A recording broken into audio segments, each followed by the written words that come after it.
কোটা সংস্কার আন্দোলনকে কেন্দ্র করে সহিংস পরিস্থিতির কারণে গত 18 জুলাই থেকে দেশের বিভিন্ন রুটে ট্রেন চলাচল বন্ধ রয়েছে। ফলে ওই দিন থেকে যেসব ট্রেন যাত্রা স্থগিত করা হয়েছে সেসব ট্রেনের টিকিটের টাকা ফেরত দেওয়ার সিদ্ধান্ত নিয়েছে বাংলাদেশ রেলওয়ে। সম্প্রতি টিকিট বিক্রির ওয়েবসাইটে এমন নির্দেশনা দেয়া হয়। এতে বলা হয় 18 জুলাই থেকে ট্রেন চলাচল স্থগিত থাকায় যেসব ট্রেন সম্পূর্ণ চলাচল করেনি সেই ট্রেনের টিকিট রিফান্ডের ক্ষেত্রে যাত্রীদের করণীয় হচ্ছে যাত্রীবাহী ট্রেন চলাচল পুনরায় শুরু হওয়ার পর স্থগিত হওয়া ট্রেনের টিকিট রিফান্ড করা যাবে। এক্ষেত্রে ট্রেন চালু হওয়ার পর হতে পরবর্তী 10 দিন পর্যন্ত ট্রেনের টিকিট রিফান্ড করা যাবে। এছাড়া যে সকল যাত্রী ইন্টারনেটের মাধ্যমে টিকিট ক্রয় করেছিলেন তারা ইন্টারনেটের মাধ্যমে এবং যারা স্টেশন কাউন্টার হতে টিকিট ক্রয় করেছিলেন তারা স্টেশন কাউন্টারের মাধ্যমে ক্রয় করা টিকিট রিফান্ড করতে পারবেন।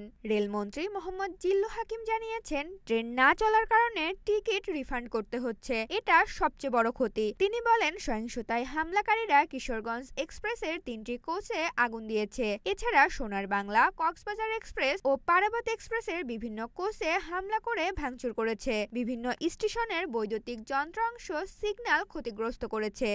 ঋতুপর্ণা চাকি, ঢাকা পোস্ট।